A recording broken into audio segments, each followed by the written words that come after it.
Now, on 105.9 FM and streaming worldwide on the WMAL app, O'Connor and Company. It's 5:06 on Thursday morning, the 8th day of May, and I just want you to know we do not habeas papum. I'm bad at Latin. I can say pluribus unum. I don't. We don't have a pope, is what I'm trying to say. It's just black smoke. Did you see the picture of the seagull waiting by the chimney pipe? It's no, like he's I getting did not. impatient. Yeah, there was a seagull on the roof of the Sistine Chapel right next to where the stovepipe is, and he's like getting really upset. I think he was just jealous because cardinals get to choose. You see, it's a bird joke. See, cardinals. Oh, cardinal. That's Seagull. clever. Actually, you would have thought it would have been a dove. A dove. If there would have been a dove over the chimney. The dove is working inside the Sistine. Representative of the Holy Spirit, that might have been one way to do it. Coming up at 6:05, Josh Mercer of Catholic Vote is in Rome. How come we didn't get that gig? How come we can't be in Rome? I don't want to talk about it. It's very sensitive for me, but that's okay. 7:05. At least you're going to see a great production of Little Mermaid. That's right. We're so excited with Sean Spicer's kid. And the Schlapp kid. That's going to be fun. 7:05. We're a Secret Service at that kid's show. 7:05. It's Victoria Cobb of the Family Foundation about the ongoing legal battle over that Loudoun County High School locker room incident. 7:35. Raymond Arroyo, also in Rome. 8:05. Katie McFarland, not in Rome. And 8:35. Senator Rand Paul. We don't have a pope. We do have Mercedes Schlapp, though. Mercedes, good morning. Happy Thursday to you. Hello. Happy Thursday. No, we don't have a pope yet, but this is the way the process goes. I think that there's a lot of this kind of prediction happening. The poly markets involved. They're placing bets on who's the pope. It's just, it is such a mysterious and really theatrical what I would say. The pageantry is amazing. The pageantry, yes. And, this is a tradition of the conclave that's been going on for over 500 years. And some of these stories that you hear, so like the longest conclave was back in like 1271. And it took over 2 years. It was 2 years and 9 months to pick a pope. And it was because the citizens of this small town literally forced the Pope the cardinals into the palace and said, we're not going to feed you. You're going to they reduced the food rations.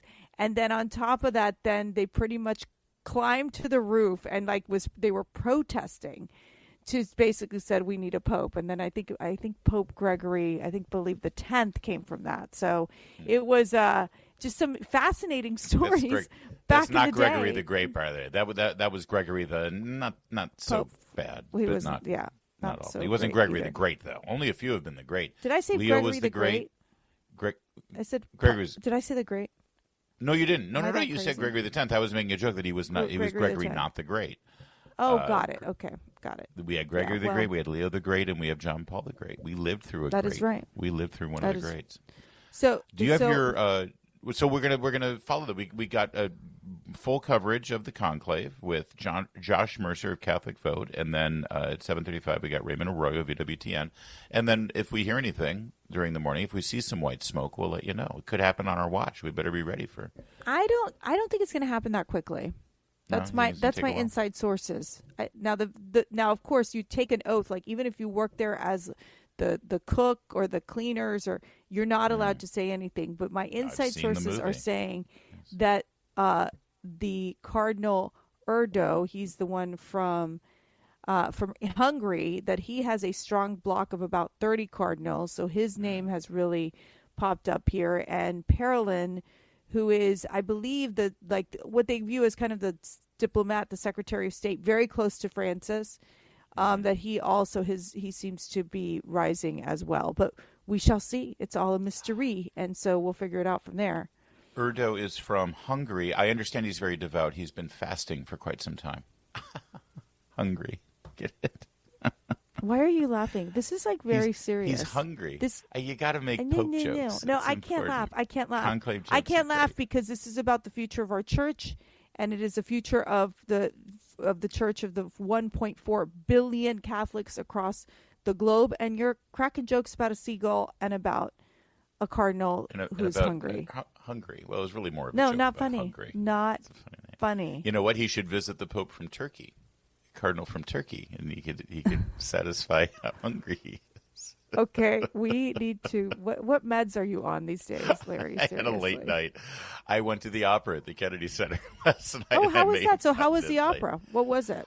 Wasn't it we've Steve got, Jobs you or know what? something I crazy? will. This is like this whole opening segment is just a tease for more conversations later in the show. I'll give you the whole lowdown on the opera, the Revolution of Steve Jobs, a fine American opera that is 2 more performances at the Kennedy Center. You can catch it this weekend if you're not going to see Little Mermaid with Little Schlapp. You must and go see Little Little Spicer. Mermaid. Well, you can see both.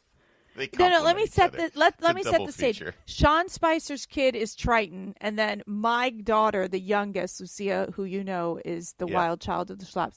She is Ursula, and it is insanely funny. Like it's so good. And of course, Lucia had no interest in being the Little Mermaid. Her whole goal was to get the role of the villain. So Ursula's that just the best explains part everything. in that entire. Absolutely, Ursula's It is. the best She's part. so she's wild. It's a fun show. So don't go to the Kennedy Center. Go to the Little Mermaid Isn't there like a production. past romance between Ursula and Triton? There's some sort of unrequited. See, if I were doing it, I would have that as like a. Oh, you would subtext just for the make it characters. twisted for a middle school play. It's not That's twisted. great. Like, That's romance great, is Larry. not twisted. Why do you have to? No, it could You're be. having it could be- Triton and Ursula. I don't know if they They have weren't a in love. past. I think Ursula. There's a past there. I'm telling you. Okay, Ursula was probably jealous because she kills the mom of Ariel. So that's kind What's of the the deal story. with the mom? Is there a backstory on the mom? There is of no all mother. those She's dead. mermaid She's girls? dead. Huh? Yeah, These she's dead. Disney So- legend, all these fairy tales have there's always orphaned kids and a dead mother or Always. a dead father, and everyone's got daddy issues and there's things going on. I don't like But it. don't worry, Disney will rewrite it so that it's completely trashed by the time the second version comes Which out. one of your 2 dads died? Yeah, exactly. Are you a boy Ariel. or a girl? Ariel has 2 moms. Yeah. All right, so we're excited about that show, though. Although it's sold out, I don't want anyone crashing the gates. Don't be messing with the Schlapp kids and the Spicer kids. Spicer kids. It's hard enough that they have to have their parents. It's no kidding. No Easy for kidding. I feel Let so them bad do for them. Let them do their little school musical in peace. Or you can go to the Kennedy Center and see the opera about Steve Jobs, who, by the way, not a very nice man. Was he really not a nice? That's so Well- interesting because they depicted him as not being a nice man. I'll just say that they showed him warts and all. I'll give you my full review later. It's definitely worth seeing. There's some grown up themes, including a unplanned pregnancy that you don't want to bring your littlest kids to, but it's good for teenagers and up. It is an opera. There's no intermission. It's about Steve Jobs and his life, and he was a very complex man, and it's definitely worthy of an opera setting. It's an American opera, so it's very modern. It's not Verdi. It's not, Mozart. But it's good. Good music. I'll give I can't you the wait details till the of Larry that. O'Connor opera comes out. That's going to be, whoa. That's going to be a blast. Talk about complicated. We've set the table for many conversations as our 4 hours develop this morning. But coming up next, we got to talk about the Real ID issue. It's official now. It's the federal law. You've got to get that Real ID. And I have something to say about the D.C. Real ID coming up next. First, though, it's 5:15 WMAL traffic and weather every 10 minutes. First on the fives with Jamie Whitten in the Hadid Carpet Cleaning Traffic Center. WMAL, making sense of the news. Live from the Home Paramount Pest Control Studios. Home Paramount, the leader in pest control since 1939. Come fly with me. If you're flying this weekend, if you're going anywhere, you might have a little bit more hassle at TSA, more than you already have, if you don't have the Real ID. It's official now. Say, there's a way to check. Do you know if you have the Real ID, Mercedes? I have it.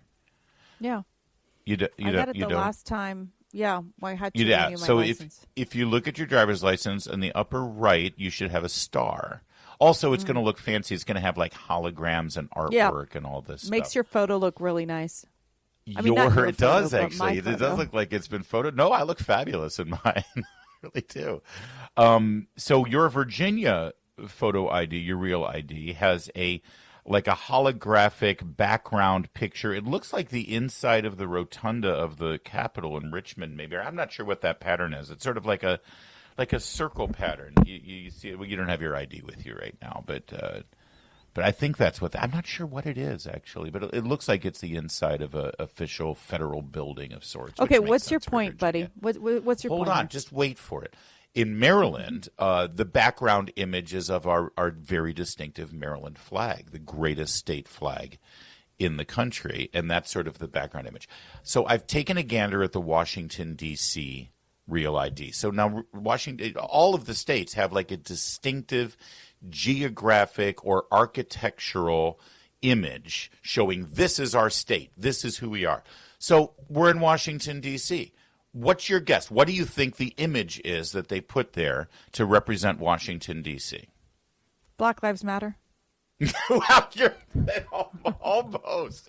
Now, if you weren't thinking like a cynical political person like Mercedes, you would think the White House or the Washington Monument or the Lincoln Memorial, of course, the Kennedy or the Center, Capitol Dome, or even Capitol the Kennedy Dome. Center. Yes. The point is, there's a lot to choose from. You think, okay, give me your one big the Washington image. Monument, the Lincoln Memorial would have been beautiful. Yeah, Would have been perfect. What did they pick? What did Washington, D.C. land on for the design? They picked our brand new Frederick Douglass Bridge, which... Are you kidding me? They picked a bridge? It's a fine bridge. You show me that bridge, I could be looking at Allegheny, Pennsylvania. I could be looking at some Midwest town. Why are we lionizing and celebrating a bridge that connects Southeast D.C. to across the Anacostia? I mean, who comes up with these things? Like, this is crazy. It's outrageous. There's nothing distinctive about this being Washington, D.C. It could be anywhere. So they do have a bird. The bird's kind of cute. Yeah, it's the thrush. That's cherry blossoms. They're trying so hard to be, and they got cherry blossoms. They got some cherry blossom, but they're lost. The one bird. big geographic, architectural, distinctive image is this bridge, which isn't specific to D.C. at all. I mean, it's a fine bridge. Why is this bridge so great? Because it's an easy way for me to get to Nats Park if there's a game. That's all. It's not Washington. It's not the monuments. It's not the memorials. It's not the mall. You have so much to choose from, Mercedes. Go. So this is why you picture whoever's this designing the Real ID for Washington, D.C., I have a better idea next time. Open up your wallet and take out any piece of currency and look on the back, and you've got a better image than this stupid bridge. It's a fine bridge. It's a stupid image for Washington. That's why you live in Maryland and I live in Virginia, so we don't have to deal with this. That's why people are embarrassed about being in Washington. Yeah, it's ridiculous. That and like the high cost of living and, the traffic the crime. And no, thank you. I'm out. I guess there's a lot of reasons, but add this, by the way, to the reasons why Washington, D.C. does not deserve to be a state. They couldn't even get it together to put together their Real ID driver's license to celebrate what makes this city special and distinctive in the guys, we got to put an image on here. We got to put an image that, that projects why Washington is such a special place. I know the Frederick Douglass Bridge because it spans the Anacostia River. If they were so worried about, the representation of African Americans, put the Martin Luther King's Memorial, which is actually kind of beautiful. Would have been do fine that with the Lincoln Memorial and the Washington Memorial, and you got it all covered. But so they can't help themselves. You think this was racial politics? You think because it's Frederick I Douglass think and it's it's super Southeast bizarre DC? that they put a freaking bridge there, and it happens to be Frederick Douglass. But nothing about this bridge on its face says, "Oh yeah, righteous." No, that racial when you justice. look at that, you're not saying Washington D.C. No. Now, if they put nor are you saying Frederick Douglass. You're just saying, "Oh, it's a bridge." Dead bodies. Okay, I can understand that, but seriously, I'm just saying. Like with all the crime and stuff, it's insane, Yeah, that would have been distinctive for Washington. Very or I would distinctive. even go with the exterior of Ben's Chili Bowl would have been more DC than this. I know. Or even Old Ebbitt Grill or something like that. Come on. Yes. Everybody likes a good Old Ebbitt Grill. Places we go. Go to. Chef Jeff's, although, now it's The service has gotten really poor at Chef's Just recently. I heard about that. Yeah, you just can't get your Oh table my gosh. bussed. It's terrible. Anyway, so well done, Washington, D.C. If you've got your real ID, just look in your license. If you've got a star in the upper right corner stamped there, then you've got a real ID. If you don't, you better get one. Otherwise, you might be delayed at TSA. Unlike the real speedy, efficient service you'll get now. They might not think it's real. They're like, really? Washington, D.C.? This is it? The bridge? That sounds interesting. Oh, my gosh. I was traveling with Heather Hunter once. I'm trying to remember where we were going. And she had a D.C. ID, and she was trying to check in through TSA, and they say, Columbia? Wait, this is – do you have a passport? You're from Columbia? And she's like, no, that's the District of Columbia. And the person at TSA was clueless that was actually a place in Washington. What? That was you, wasn't it, Heather Hunter? I remember that distinctly. I can't remember. We must have been flying back from one of the conventions that we were covering back in the day. Anyway, so please, I don't know if Real ID is going to help either. It's your TSA check-in. But if you are from Washington, you're going to have a beautiful bridge that has nothing to do with Washington. It's 523. That's right. There you go. Yeah. Coming up, just when you were starting to envy those wealthy, woke, leftist New Yorkers, they decided to take selfies in their living rooms, and they're just sad. We'll get into the details next. WMAL-FM, Woodbridge, Washington, a Cumulus media station. Making sense of the news. News Talk 105.9. News now. Now on 105.9 FM and streaming worldwide on the WMAL app. O'Connor and Company. 5:36, it's O'Connor and Company, chugging along here on the 8th day of May, Thursday, in your nation's capital. Coming up later this morning at 6:05, Josh Mercer of Catholic Vote. He is in Rome. He's checking on the conclave, so are we. 7:05 brings us Victoria Cobb of the Family Foundation. Her group is joining the legal fight there in Loudoun County over that latest locker room incident. 7:35, Raymond Arroyo, EWTN, also in Rome. 8:05, KT McFarland, and then at 8:35, Senator Rand Paul. Want to ask him if Anthony Fauci should be facing a criminal trial. It's Larry O'Connor with Mercedes Schlapp. Good morning, Mercedes.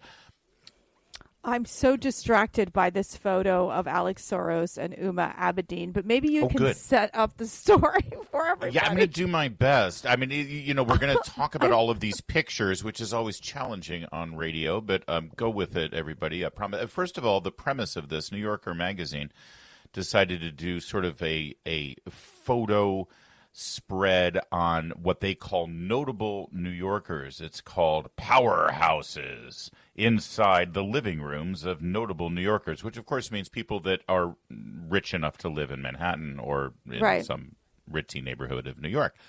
Now, real fast, just to shift back to Washington, D.C., I would say that the Schlapps, Matthew and Mercedes Schlapp, our friends of this program, you, Mercy, you are notable Washingtonians. You don't live in Washington, but you're in the We don't live in environs. Washington. No, but you're in Alexandria. You know what? Washington transcends just the District of Columbia. You're Washingtonite. Let's say inside the Beltway. If the Post magazine wanted to do a spread like this and show you two in your living room of your home, would you participate in this? The New Yorker, no, but I will say when it was Trump Washington Post. When it was the first Trump term, they did the Trump couple. So they did come to our house, and that was, I think, one of the biggest mistakes we ever did. I was like, that's, looking back, I was like, it's such invasion of privacy. Yeah, you know what I remember mean? that. Yeah. And back in the day, so looking back, I don't think we would ever do that because it was like at the end they were trying to kill us all, which is exactly what they did. That was always the long-term purpose. So this is not the case with the New Yorker. In New Yorker, no, they're celebrating and lionizing and look at all these amazing people. And they got these New Yorkers, like Alexandria Ocasio-Cortez looks, the photo looks so staged and posed right down to the dog sitting at her feet. She's knitting some sort of something, which it doesn't even look like it's trying to be a scarf, but it's not. But it's like one of the most pro-abortion women, like trying to knit something, like if she's going to wrap it around a baby. It's insane with her bulldog, with her French bulldog. I know, it's true. And then, and again, these are supposed to be notable New Yorkers. So the prime photo, the first photo, the lead photo is Lin-Manuel Miranda. He's the composer and lyricist and creator of Hamilton the musical. And look, they just happened to catch him sitting at his baby grand piano in his that one. Okay, so feet. that's actually a pretty picture. Like that one, it doesn't bother me. It's very clean. It's very basic. You've got Reverend Al Sharpton in front of what looks like a little dog pen and then you see a picture of himself, like a big almost painting of himself. He's got a painting of himself on the wall, and then over on the credenza there's a statue of himself, a little like 2 foot tall. Yeah, but he's in front of a dog pen. Like it's the weirdest or is that for children? Is that where they put the toddlers when they come to visit? It's a dog. This is what you're getting. You to don't know that. I don't see a with dog. These Democrats, they'll save Could the puppies, but they won't save the babies, because then you've got Ella Emhoff, textile artist, and this this is Kamala Harris's stepdaughter. Yeah, she's all tattooed up, and she's like on top. Okay, this makes no sense either. On top of like what do you call that? Just sort like of an IKEA sectional sofa. Yeah, like sectional. Again, the whole thing. Look at the stack of books in the windowsill. It's like, I'm reading all of these books. No one believes this. It all looks staged. All so staged. She's wearing like these white socks, a cutoff shirt, and then she's holding her dog. It's it's all about the dogs and these like crazy leftists, which is insane. Although, and we're going to get to the craziest in a minute, but circling back to Reverend Al Sharpton, one other thing that I want you to notice: do you see how it says Reverend Al Sharpton, activist, Upper East Side? Upper East Side. What happened to Harlem? He's living it up. What happened to Brooklyn? What activist, Upper East Side? Hello. I want that job. Activist, Upper East Side. Not even Upper West Side, where Upper West Side is a little bit more. Activism really pays well. He's been remarkable at being able to get to corporations and shaking them down for money. Yep. For quote unquote diversity right. reasons. He's an activist. He threatens to stand on the CEO's front lawn with a bullhorn with a bunch of BLM rioters unless he gets millions of dollars. All right, and this brings us, speaking of millions of dollars, it brings us to Alex Soros and Huma Abedin, who are posing in their NoHo sky-rise, all-windowed apartment with an incredible view of Manhattan because, well, he's Soros. But they truly look like supervillains from a DC comic. They look like it looks like he's going to turn to her and say, "First we kill the Batman." Right. Yeah. Well, first of all, they're wearing these olive-colored, like almost jumpsuits. At least that's what Uma's wearing, and it looks like matching. They matched it. But then it matches with the velvet seat that Alex is sitting on, and then it almost gives you like a Zelensky feel. That's what I was thinking. That it gives you this President Zelensky feel with the olive-colored, almost like fatigue type of look that Alex Soros is wearing. That's for where all my we head know, goes. he could be partially funding the photo. Ukrainian war. Yeah, absolutely. I think you're right. Anyways, that one looks so odd. I mean, the look on their thinking? faces, they're barely holding hands. It looks like they hate each other. It looks like they hate the photographer. It looks like they hate the person holding the magazine, and they do because they hate freedom and they hate America. And again, every single one of these people in New York in these pictures, with all their wealth, all the opulence, all of the privilege, they look miserable. They look not one of them is smiling. They look terrible. But they have a dog. There is a dog. And they have knitting materials. So they're also satanic. I will tell you this. The one normal person in all of these pictures is Cardinal Timothy Dolan, the Cardinal of the Archdiocese of New York. It looks like the photographer surprised him. He's standing in what looks like should be the living room of the Cardinal of New York at St. Patrick's Cathedral in the Rectory. He's reading scripture, and they took a picture of him. And now he's sitting in a conclave. He could be the next pope. I wish he hadn't participated in this, though, because it sort of lumps him in. I kind of with all agree. these I think I kind of agree. And I totally understand because they just use you and then they, kill you off at some point. Because, as you know, the liberal media, they totally understand what what the church's teachings are on a variety of subjects. But that's Can I just one last commentary on the Ella Emhoff? This is, again, Kamala Harris's stepdaughter. She's a textile artist. Can you get that right, please? Yeah. Make sure How is she notable? How is she? But look at the picture and just, you tell me. I could be wrong. Maybe I'm being mean-spirited. I can smell the body odor from here. I can. This is a person who uses a French style of personal hygiene, let's say. And it just, that room, the room she's standing in, and she's wearing like dirty white crew socks. And if there's anybody perspiring in that room, it's going to reek to high heaven. Yeah, I'm sure it wasn't. But also, she has a magnet collection because, that's what you need when you're an adult, a magnet collection. She has a collection of magnets. Oh, let's hear her talk about her magnet collection. Yeah, let's talk about the magnets. I'm eating breakfast radishes with homemade cilantro hummus that I made. Today, we are going to go through my magnet collection. I have a lot.